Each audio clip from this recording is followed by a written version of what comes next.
where the view looks like the view I used to see. But somehow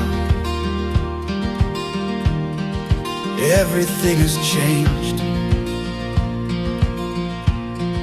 Everything is gone, and yet remains. I went to the shops and the prices are going up faster than our pay. And yet I'm doing the checkout like I've been demoted as a slave. Oh, somehow everything has changed. Everything is gone,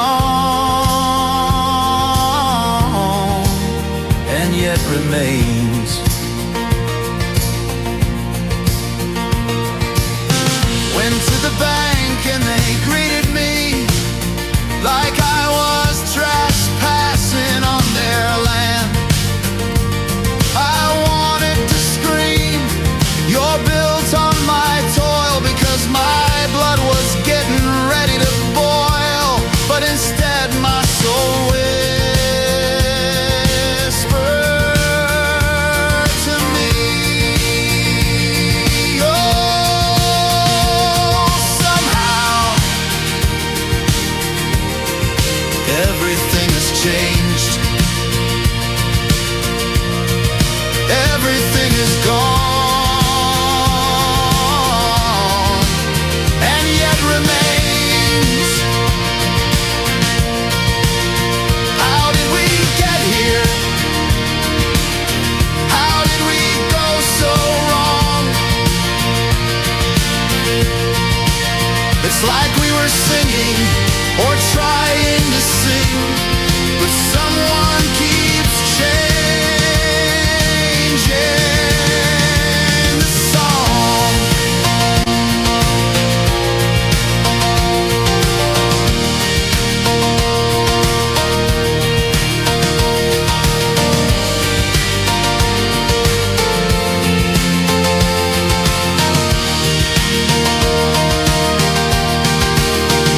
But I remember when you were there with me, and the world was a child's painting full of trees, and the days were like today, except the days were louder and the laughter longer. And I just wanna go there. I just wanna go there. How did we reach here, where the view looks like the view I used to see? But somehow everything has changed. Everything is gone, and yet remains.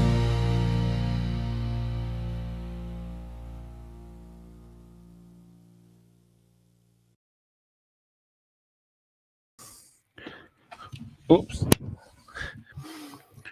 Hi everyone. Gone. Click myself off. I got an extraordinary recorded interview to do today with a woman called PJ about how her daughter took a meningococcal vaccine when she was 10 and what happened after that.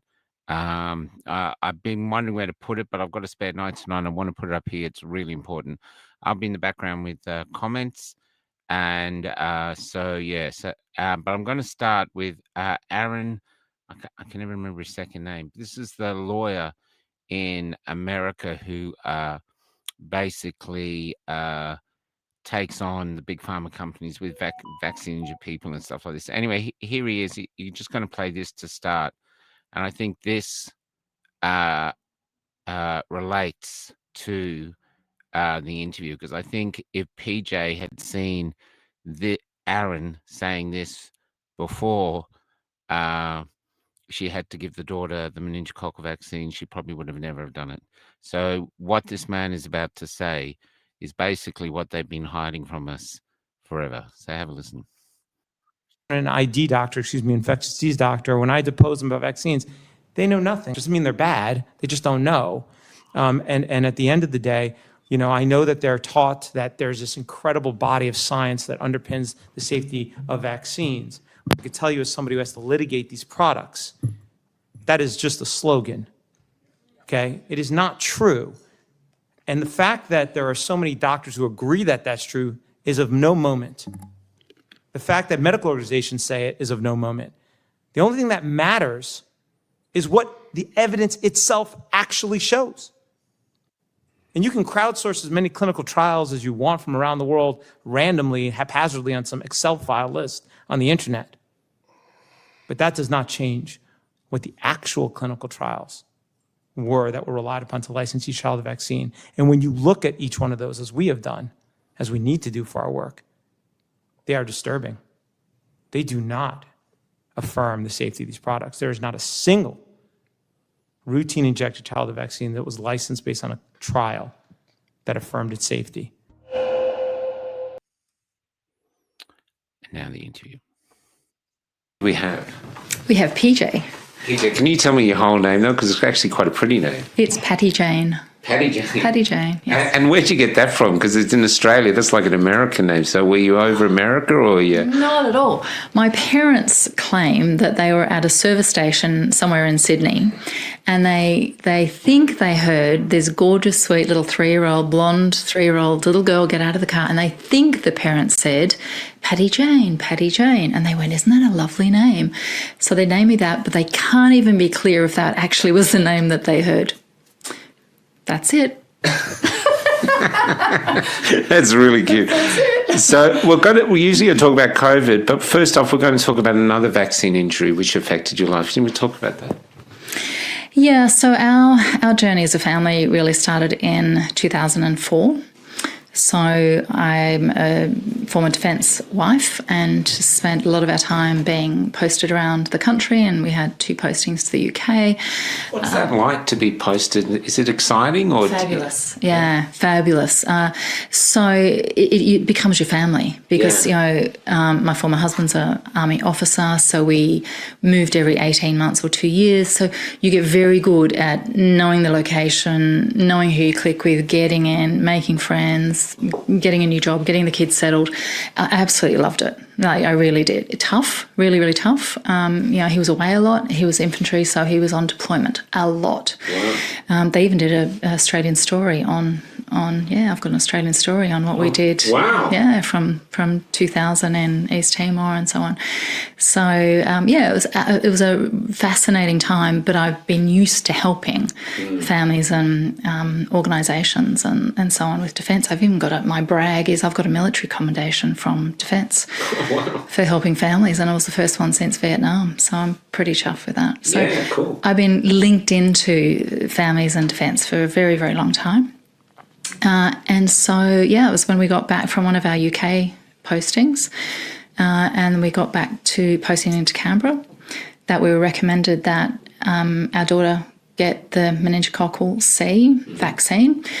They started rolling that out in... Now, before we do this, had you any issues about vaccines before that one? None at all. Okay. None at all. All jabbed. All my children are jabbed. Every posting, if we went overseas, we had to make sure we were re-jabbed. Yes. No issues at all. I'm fully vaccinated. My children were all fully vaccinated at that point. I towed the party line. I believed everything medicine said. I believed everything government said. I was the good girl who just, I just didn't question. I thought people were there to help us, support us, guide us. I trusted. What a terrible thing to believe in. What a terrible thing. What sort of society would you build on that sort of belief? I know. Maybe a place called Australia, which we sort of miss. I know. I'm in a very different place now. Yeah. Yeah. Very different place. So so it wasn't even a question. Yeah. And so it's just like a routine thing. Oh, she's got to get the meningococcal C. Go down and get it. Well, the whole grade got it. Oh, okay. because it was pretty new. It was rolled out in January 03, and my daughter's class got it in the May of 2004. But the whole class got it. Yeah.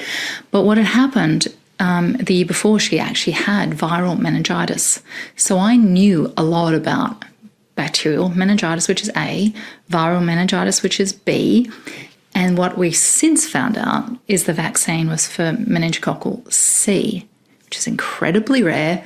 No one knew anything about it. It wasn't out there. And it was literally just turned out to be a financial push and a political push to say, see, because there was hysteria around meningococcal A, the bacterial. It's a really scary one. This is the one that leaves children with no limbs and stuff like that. Yeah. But it hits the brain. Yeah. So it's all around It's rare, brain injury. but it is devastating when it happens. It's incredibly rare, and there was a bit of hype around it in the early 2000s. But the vaccine wasn't actually aimed at that one. It wasn't aimed. It was aimed at a rare one that's not here. No. Okay. It wasn't A that was the scary one. Yeah. B, where my daughter had, that's the viral, and that you can be incredibly sick, but you get over it. And C is just, even now you look up meningococcal C, it's just not really even there.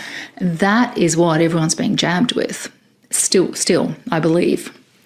So she had the jab, and things just started falling apart from that point forward.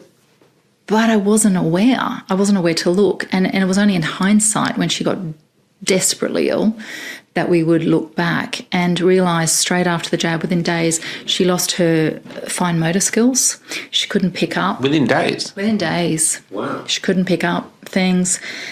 But, she's 10, so she was dropping things. And we're going, you just be careful and what's going on. So it all started to escalate. And then it was on Mother's Day in 2004. She said, Mum, I just don't feel well. And we were at a function, and she was not doing well, and I'm looking for her. And anyway, so we were actually in Sydney, and we were driving back from Sydney from the function, and I had the boys in the car, and the boys just went, Mum, she's not doing well. Something's happened. She's not doing well. And I'm driving down along Lake George, and there's nowhere to pull over, and I'm turning around, and I just saw, they call it like an internal fit, but she wasn't fitting. She was just like a zombie, and everything just went blank. And my sons are trying to talk to her, and we're going, say your name. It was hard to describe. God. Yeah, she completely blanked. So And you part of you wants to panic, but part of you is thinking, this is my mother and I've got the car, so you've got to stay in control. Yeah. And you just want to be in the back seat. I just wanted to be in the back seat. And I was trying to find someone to pull over, for which I did, because my boys were going, pull over. They were just, terrified with what's happening. And so I pulled over in the best place that I could, which wasn't very safe, and got out of the car. And Michael, at this point, when I opened the passenger side, and I looked at her, there was nothing in her eyes. I had lost my daughter from the time that the boys were saying something, Mum, something's happening, to the time that I saw her and pulled her over. She was alive, but there was nothing. There was nothing. And she looked at me like I was just like this stranger. It was horrible. It was just this horrible experience.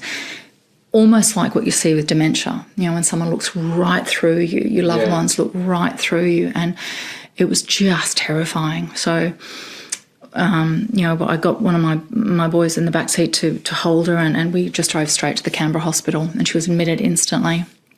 And then that created this week of challenges and testing and seeing what was going on. But she'd actually had her brain was wiped. Her brain, we look at it like a hard drive. She still had the hard drive of the body. Yes. But all software was wiped in that moment. So all the information was gone. It's like getting all your documents gone, all your photos are gone. All her memories. She didn't know her name, her age. She didn't know who I was. She didn't know who anybody was. She didn't know anything. She didn't know anything. And in the end, because I was the first one to connect in and the first one to see her, she was she was like connecting in with me, and so she had amnesia, but true amnesia, and she became the go-to girl in the hospital. We had every doctor, specialist, we had every intern, nurse come through, and I'm going, why are there so many people? And they said, because we learn about amnesia, but it's in the textbooks. It's very rare. You can get concussion, you have amnesia for a little while, but you never have true amnesia. Yeah. So what happened? Can I just ask before you go on? Were you still married then, or Yeah. how did your husband, the soldier, take it? Very, very challenging, because she didn't know who he was. Wow. She didn't know who he was. So he's been in war zones. I bet that broke him. That would break me as a man. It was incredibly hard. So it was. And you got no idea if she's coming back to you. And you just got to be left with this new person that doesn't know who you are. No idea. So at that point in hospital, they're preparing us for brain tumours, they're preparing us for MS, she's had spinal tap, she'd had every scan under the sun, she was, they did the right thing. They were trying to find what was going on with the brain. And then when nothing was coming back, like nothing, then it was, what has happened to her? What's just happened to her? Even then I was clueless about what it was. And then they were going timelines, what's happened, what's just happened. And then we went, the vaccine. She just had a vaccine 4 days before. And I saw the professor of paediatrics, he just looked at his staff and they looked back at me. I went, no, don't you dare tell me that this is what has taken my child. Can I ask you a question? And you don't have to answer if it upsets you. But do you suddenly deal with guilt? Because it's actually not your fault. You have a right to believe what you've been sold. But is that what went through you? Absolute guilt. I still to this day. She's 32 now, still to this day. I think if I had woken up a month before, a year before, why didn't I know? Why didn't I think? The logical side of me goes, well, that's where we are now. I'm very, very awake now, and I've changed my careers, and I've had a complete and utter life change because of this. But even me being awake now, we're still not helping the people I love, and that's just devastating.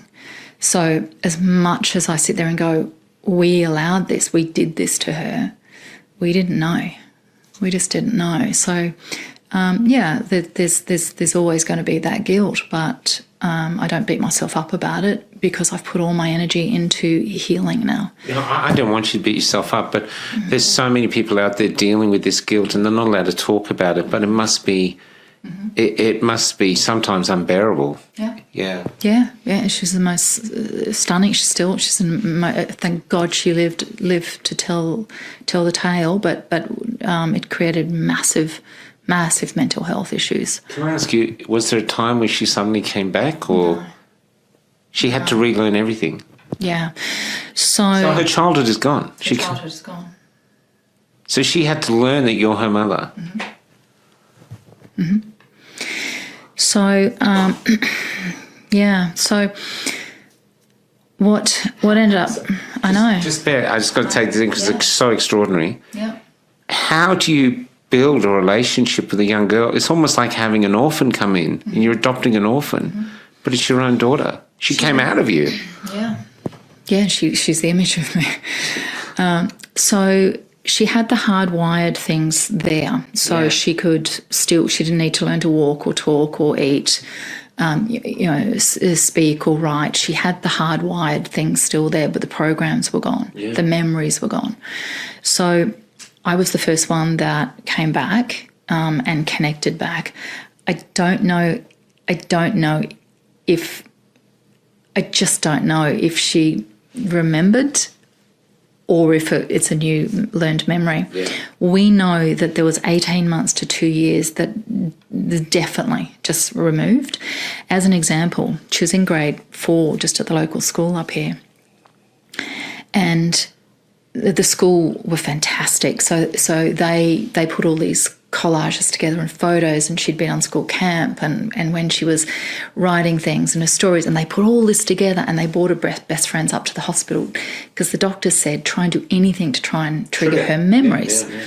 And, what would happen is people would walk towards her and she'd just be terrified of everyone, because what happens with amnesia, you don't know who you know, but you don't know who you don't know. Yeah, wow. So everybody... I don't want to say the word, but it's wow. It's incredible. So everybody, for a 10-year-old, everyone's a potential best friend, aunt, neighbour, sister, or complete and utter stranger. Yeah. And what would happen, people would walk up to her who did know her, like family friends and grandmothers and so on, and they would say to me, of course you remember me. Of course you remember me. And then you'd see it in their eyes because she lost her soul. She lost her soul. She became the walking dead. And so there would be that exchange where someone, you look into someone's soul, you can see that interaction, and they would see complete and utter blank. And then they would react and go, oh my God, she's gone. She's got amnesia. And then she would see them tear up and in pain, and she would say, all I do is make people sad. Oh. But she remembered language, though? Language, yeah. All of that. Excellent. She remembered. So everything was working, just who she was removed. Yeah, just all the files. The doctors came in at one point, so she's in the paediatric ward, and the doctors came in at one point and went, you look like a really sporty girl. And she is. What's your favourite sport? What do you play? And they would do tests like this all the time. And, she would just get into a panic and trying to recall something. There's no recall. And so she scanned the room, and straight behind the doctor's head there was a poster on the wall of girls playing netball, and she could read and see it. She said, netball. And I looked at the paediatrician and went, she's never played netball in her life. She's a dancer, swimmer, tennis player. She's done... So she's kind of a soloist in a way, with tennis and dancing? Because sometimes people who get attracted to tennis are actually independent. Yeah. She's an incredible performer. She's a performer. Yeah, she dances. None of it. And she's looking at the netball. I never played netball. So she would constantly try and get from her environment where she just wanted to please everyone, to answer something that she had no idea what she's answering. She didn't know how old she was. And when she finally got back to school, what happened, she ended up with agoraphobia. So she was terrified of open places, because in an open place she could find people, and people, she either knew them or didn't know them, and she didn't know. So it was terrifying. And that agoraphobia then ended up with severe anxiety, and the anxiety would get to a point where she'd vomit, and then I'd have to take her away and get her away from people. So when she went back to school, I had to be with her every second, every minute, and just trying to ease her in. And she remembered school, but she didn't remember the people, the situation, or the teacher, or anything like that. And what had happened is 2 years before, the school went through construction, and they rearranged all the toilet blocks and the library blocks and the music block. Well, she walked back into where the toilet blocks used to be, and it was no longer. And she's just looking in this time warp of, I know... She remembered who the toilets were, but she doesn't remember who her family are. 2 years ago. So she remembered hardwired things. Yeah. But, and so then the teachers had to say, the building's changed 2 years ago.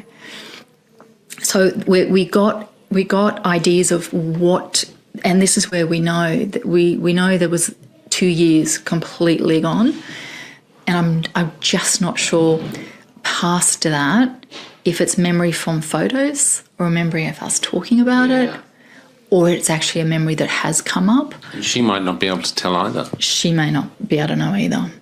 So, but what happened then, as she was told something, she kept it, like she didn't lose it again.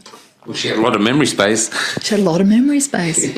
And so she'd go to school the next day, and then the kids would show her the bathrooms the next day, and she'd go to school the next day, and the kids would show her the bathrooms the next day. And she finally had to say really politely, I know where the bathrooms are now, you've shown me 10 times. So there were some really, there were some funny moments, but... This is actually a novel. Yeah. You know, you should write this down, because I've never heard it. I've heard lots of stories. This is extraordinary. Yeah. And to put this on this young woman or this young girl, and the effect on you, how about the effect on your marriage? Because suddenly you've got somebody to care for. Must have been horrendous. Yeah, it was horrendous. I don't, know that that was the main reason for the breakdown, but it certainly contributed. Yeah. It was very, very challenging to the whole family. The two boys are older. They needed their parents as well. Yeah. And my husband... Boys love their daughter, girls love their sister. I know. They're just a daughter, and just to see this vulnerability and sort of all focus, it always goes to the sick one. And unfortunately, my husband was posted to Sydney, so he was in Sydney doing the drive down on the weekends, and we just bought a house, so it was all financially just a disaster. It was just it was just a shit show from beginning to end. But one of the memories we have, and I still talk to my daughter about it, is Woolworths. So she became like my shadow. She couldn't go anywhere. Like, we were attached at the hip, and I'm trying to sort of get her to just be independent a little bit and just sort of get out of that space. And but you could still understand why she wouldn't, why it'd be hard. So you're doing the right thing, but you can understand how hard it would be for her too. Absolutely. So we were local Woolworths here, and she would come with me, and we'd get to the point where she'd start vomiting, and we'd go back to the car, and bit by bit, because she'd get in such a panic that she would start coughing, and the coughing would lead to a total and utter just vomiting. She just couldn't deal with being in open spaces, and with anyone around who was going to look at her, because in her view, she made everyone sad. She could see their reaction. So we were in Woolworths, and I'd go, honey, I'm going to stay in this aisle. This is years, right? Years and years and years and years and years. I will stay in this aisle. Just walk to the end of the aisle, and I'm going to hold onto the railing. I'm not going to go anywhere, and you just try and walk to the end of the aisle and come back. So we would try and practice that, and she'd come back like white and panicked. And This is years later. Years later. And finally when she was 16, so this all happened when she was 10. So finally when she was 16, we did it again. I was sitting in Woolworths, and I went, how about I hold on to the rail? I promise you I'm not going to move. Why don't you go around and go and pick up the bread and come back, and let's try it. And we celebrated because she did it at 16. She came back, she was a mess. She wasn't great, and I'm still holding. I had to prove to her, I'm going to hold on to the rail. I'm not going to wander off. You're not going to lose me, but you got to do it. And we both cried, and we're both in the middle of the Woolworths aisle. We're both holding each other, going, "You did it! You did it! It's amazing!" And everyone else would be walking around, going, "What are you doing?" And don't realise the small things. So it's been an incredible journey. The thing in the hospital, and everyone in the hospital was amazing. And when it finally, because it was the doctors that were getting me to timeline everything, and that's when they realised that it was the vaccine. That's when I realised, oh my God, she was dropping everything, and oh my God, she would slur a word. Oh my God, and it was mild, and then I felt bad for not picking it up instantly, but and then I said to the doctor, oh my God, we've got to report this. We've got to tape this somewhere. And he said, we're 99%. It's the vaccine. It's meningococcal C vaccine that she's had. In medicine, there's no 100%, so I can't report it. I said, you can't report it, or you won't report it. Mm-hmm. So... Can I just interject there? I interviewed this nurse who'd been a nurse for like 45 years, almost 50. And of course she lost her job because of whatever. We'll talk about that later. But she said when she was a young nurse, the doctors and the nurses talked openly about vaccine injuries. They weren't penalised about it. They had loads of them. And they all talked about, it's another vaccine injury. And they're quite profound ones. Yeah. But since then, instead of them dealing with it and saying, okay, what do we do about it? All they've done is silence the doctors. So now they can't talk about it. Well, they were the ones who put two and two together. Yeah. They were the ones, not me. Then they wanted to drop it. And then they wanted to drop it like a hot potato. Yeah. Which means out there's other children that this could happen 100%. 100%. And if I'm feeling guilty about anything, it's the after effects that I didn't push it. So they put her in a wheelchair after a week in hospital, and she was sick. She was a mess. They put her in a wheelchair and left the ward, and the head of paediatrics, the professor, and I know his name, but I won't say it. The professor saw me, and I'm wheeling in this my crumpled daughter, who was just this stunning, gorgeous, athletic dancer a week before, and I'm going, what now? What now?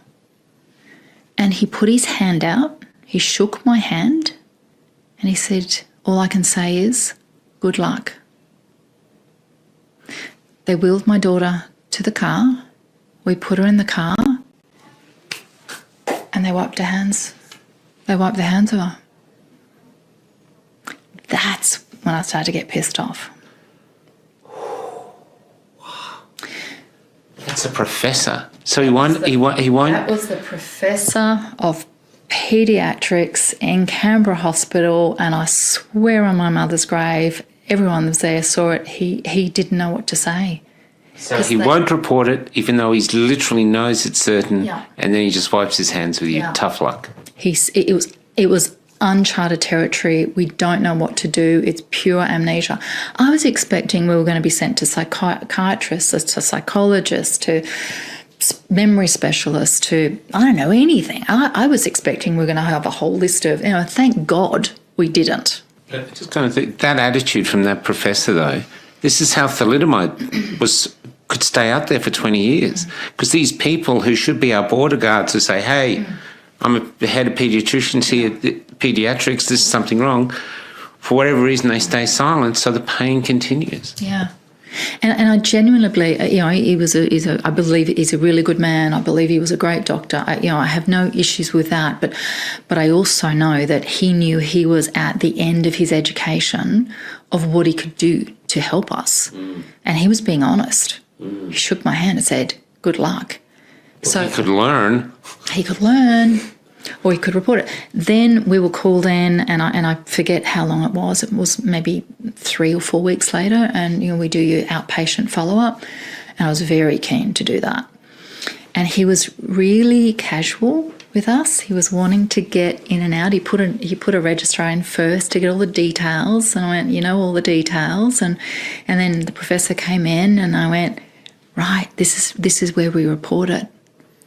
And that's where he said to me again, he said it's 99% the meningococcal C vaccination, but because it's not 100%, I can't say with all certainty that's what it was, because it's a medical anomaly. But I've got the document, I've got the release form from the hospital.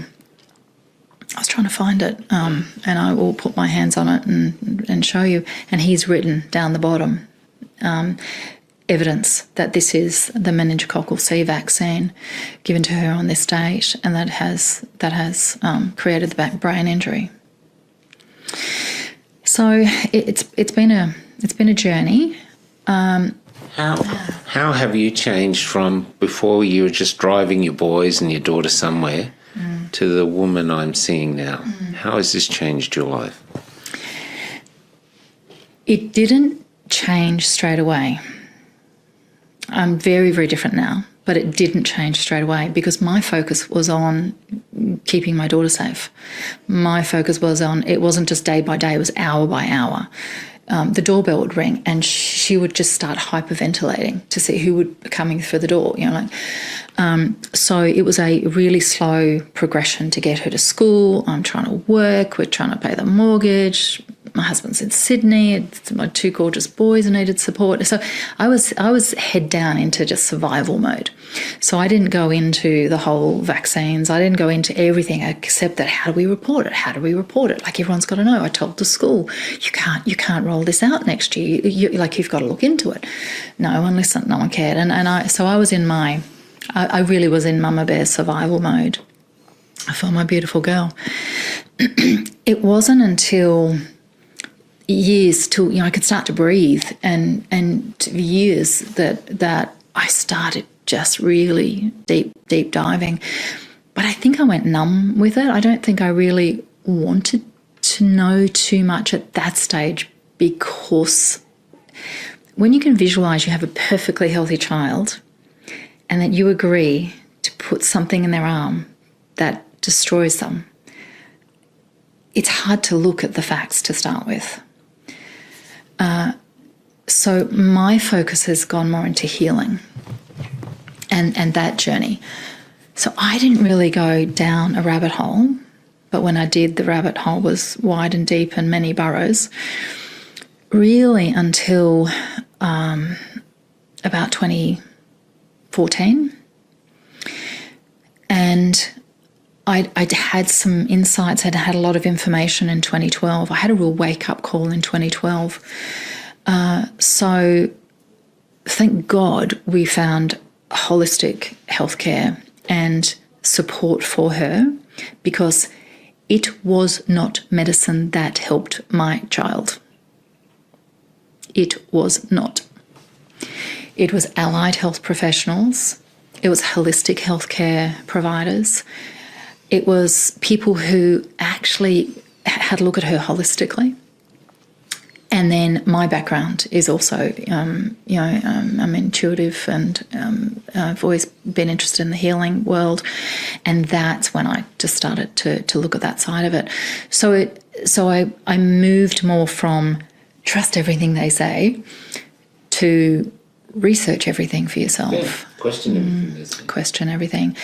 And so that's really where the healing happened, and our whole family is really moved into that space, even though we're a very traditional family, a defence family, trust the government, trust everybody. Yeah, and of course. I've got a lot of friends in senior government, a lot of friends in senior defence. Yeah. It's still my background. Yeah. But I've become the black sheep of that world, and I don't give a shit, because I'm here for survival, and you're a grizzly bear mother, and I'm a cranky mama. Yeah. You don't touch my children. You don't go anywhere near my children. So I'm taking it after that they got no more childhood vaccines. Well, the boys were no, they didn't. So the boys were already. I'd like to see a doctor try to do it. No, there was no childhood vaccines from that. I don't even know what there were, but after that, but there was nothing coming from our family. Can I ask how? I know we're going to talk of what she's done during COVID, but pre-COVID, how was she? How was she coping? Was she getting better? So she's gone through a lot of mental health, huge mental health issues, but she's someone, if you're going to idolise someone, I idolise my daughter. We've nearly lost her a few times. The journey has been savage and incredibly hard. And she's gone into her own journey of understanding healthcare, understanding food. She's very particular about food. She's the most amazing cook, and she cooks everything from scratch. She's very, very fit. She knows her hormonal cycle. She knows what works in her body and what doesn't. She's so attuned to her body now for her mental state, because if there's any stress or overload, she can go dark, deep very, very quickly, and she knows what she needs to get herself up out of it. And she's brilliant at it. Like, she's spectacularly brilliant at it, but she's still vulnerable. Yeah. She's still really vulnerable. And I still have phone trauma that I've had for so many years, that I always say in meetings, I've come out of the corporate space. I used to work in government and defence portfolio. I used to look after a $6 billion portfolio for government and defence. Wow. I've done my time in the corporate space, and I would walk into any meeting. I didn't care who I was walking in with, but I would say, if my phone goes, I will be looking at it, because if it's one of my children, I will answer it. If it's anyone else, it'll go to the side. And I still have that. Phone's ringing, who is it? Because it's just sort of embedded in me that, if any of my children need that help, it's just like a trauma. I'm the same. My phone rings, it's my daughter, I'm answering it. Yeah. My son, I'm answering the same. I'll stop the bus, I don't care, I'm answering it. Yeah, I totally get that. Yeah. So she's doing incredibly well. She absolutely comes to life when she's on stage. She is a sensational performer, but she's working in corporate. She's working admin. She hasn't found her purpose yet. I know her purpose will be helping others, and she's not there with it yet. She has such an incredible story. She's so inspirational, and she just doesn't realize it. We've all been given a gift for the fact that she didn't die that day on the 4th of May 2004, that she got another chance of life, but it's been a really, really bumpy road. And I believe that she's got a spectacular gift to help others, not necessarily with vaccine injuries, but with trauma, with complete and utter stress, with mental health, with depression, with anxiety. She's doing really well. I took a break before asking you this privately, but your family has been devastated by vaccine injury, and you've had to fight your way back. And it sounds like a horrific war. You fought your way back, and then the country goes vaccine nuts with COVID. How did you deal with that? So, thankfully, I was starting to go on my awaken journey in 2012, and I was very, very aware. I left the corporate space, and I now run an amazing company that I'm proud to own, that we help people in the Walking Dead state. That space when I said that I saw that disconnect, I don't want anyone to witness that in their spouse, in their parents, in their children, and their colleagues. And we all go through it. We all go through the Walking Dead state, and that's when the soul shifts off to the side.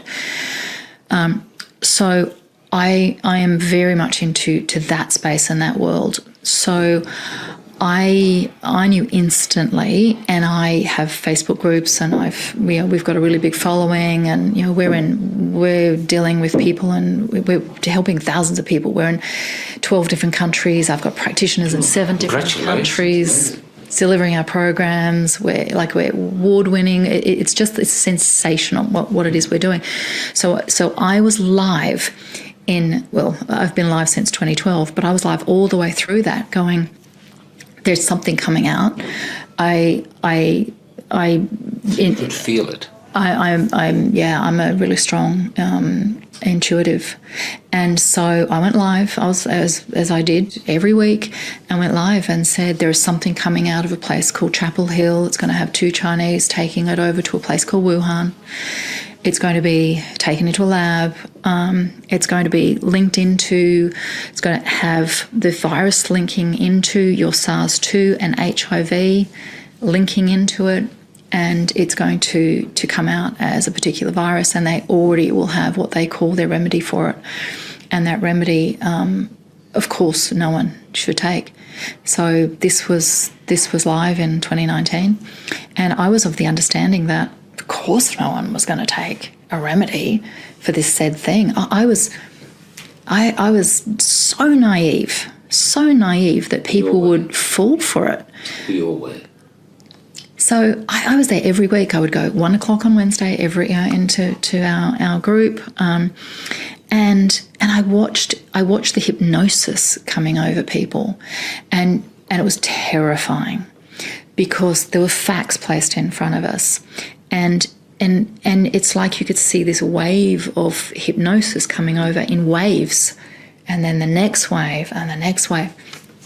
So I didn't buy into it for a moment, not for a second, but I thank my intuitive side for that.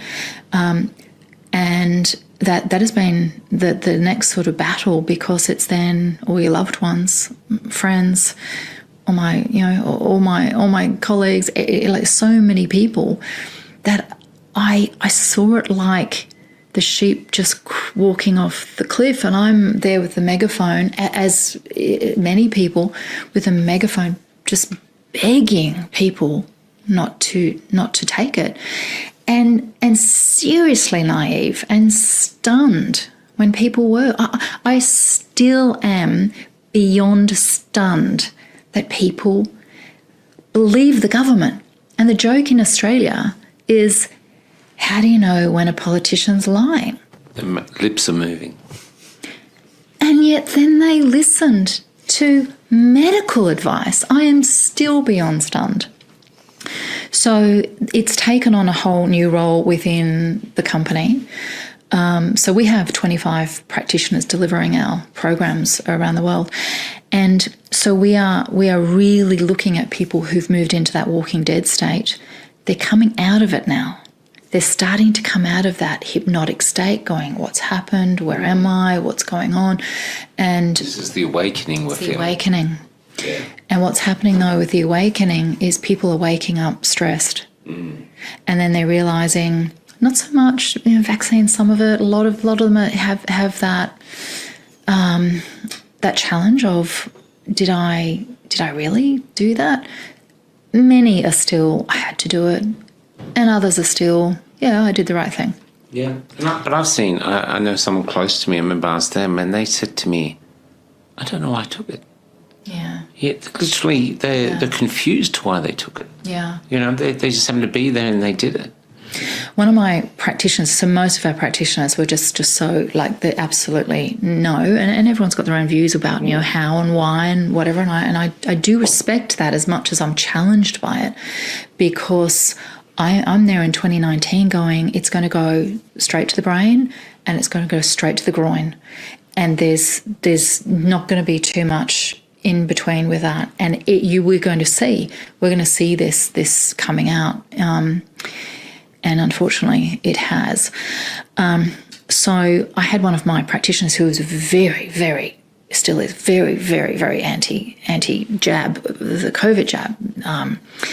And she rang me one day and she said, PJ, you just won't believe what just happened to me this morning.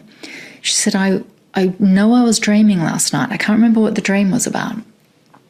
But I woke up in the morning and I got out of bed. I went, this is ridiculous. I just have to go down the road and get my jabs.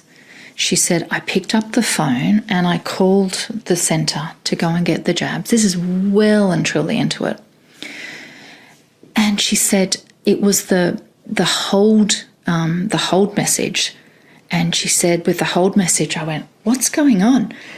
I'm holding my phone looking at, I am calling the clinic to get my jab, and it's like she was in a hypnosis, and she woke up because of the hold music, and she threw the phone and she went to a partner and went, you've got to stop me. What happened? What did I dream last night? Now, I know that week a heap of people experienced, and you could see these waves of this hypnosis coming in, and that's the only way I can describe it. Yeah. Well, I'm baffled. There's so many things I don't understand. I'm just trying to document what I said. I don't understand it, but I've seen similar things. It's baffling. It's a baffling time. It is a baffling, totally baffling time, and everything is there to show us the duopoly of the planet, to show us that there's the divide, and if there's the shadow in our life, in our world. Shadow wants us to divide. So we can't be us and them about jab, no jab. No. We can't be us and them about what's happening around the world, about politics. As soon as we know that we're in that division, we know we're actually in the hypnosis. and we've got to step up over it and go, what's the ultimate view, looking at both sides of everything? Because as soon as we think we know everything, that's when we're in our duopoly. That's where in our one side we go, oh God, more lessons, more lessons, more lessons. So, I believe there's really good from this. I believe that there is a light consciousness, and that we're in that awakening, and that people are waking up around the world, and that shadow is diminishing. We're getting to 12 o'clock in this universal shifting, and the shadow is the darkest before the dawn. And all of this has already been in our history. It's been in our lives for decades. We just haven't had the light shone on it. So we're just shining the light on this now, and none of us like what we're seeing. Yeah. And it's terrifying, and yet I think it's brilliant. Because it's essential. We have to go through the storm. We have to. Well, as far as consciousness goes, Yes, consciousness has already lifted, and so we're on catch up as humans. We're slow to that. We're on catch up with that, and so this consciousness shift is all of us looking at what's the illusion we bought into. We've all bought into different illusions of some form, and we don't like to be shown up for buying into an illusion that is now making us look a bit foolish. None of us like that. So the consciousness is really lifting, and there's many, many great leaders around the planet, but I actually believe it's the female consciousness that will actually get us out of this. And we need to be supported by really good, strong alpha men. Well, the last 5 years, the females have been the stronger. I know we've had male podcasters, but the majority of people I've met who are actively doing things have been women. A lot of time mature women.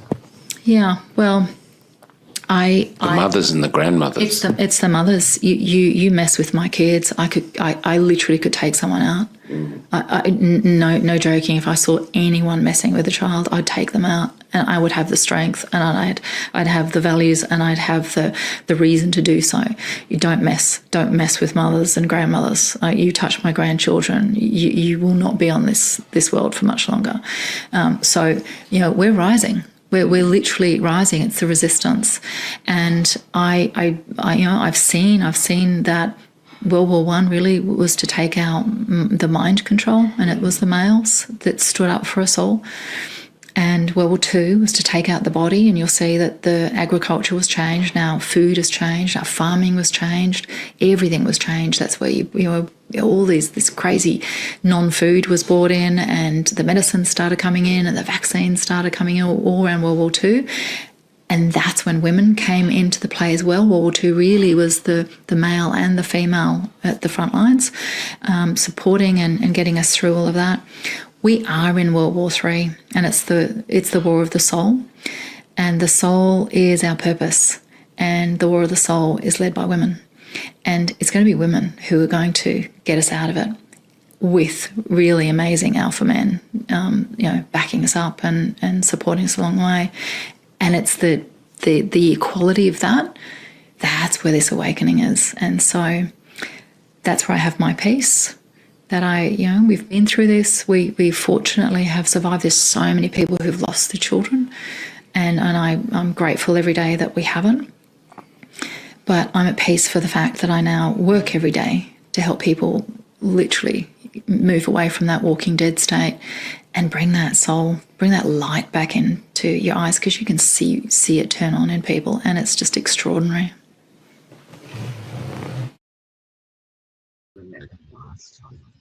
Now that is a story, and her daughter is her daughter is apparently a great dancer, and so I'm going to finish with the Lonely Ballerina. But check the show notes to go and check the work that PJ does. Amazing woman, and but that story is a film. It's a novel. I mean, I hope this really spreads. So please share this, because I think we're all waking to the fact that we've been duped by vaccines for a very, very long time. Good night. See you tomorrow.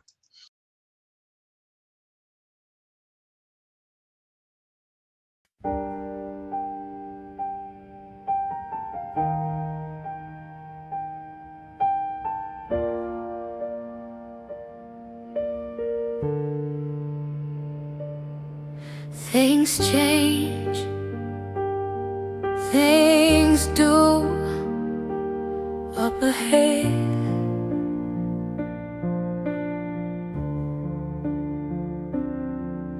The story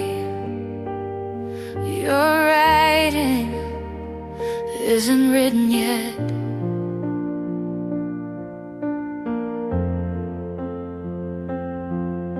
This evening is only a page in the morning.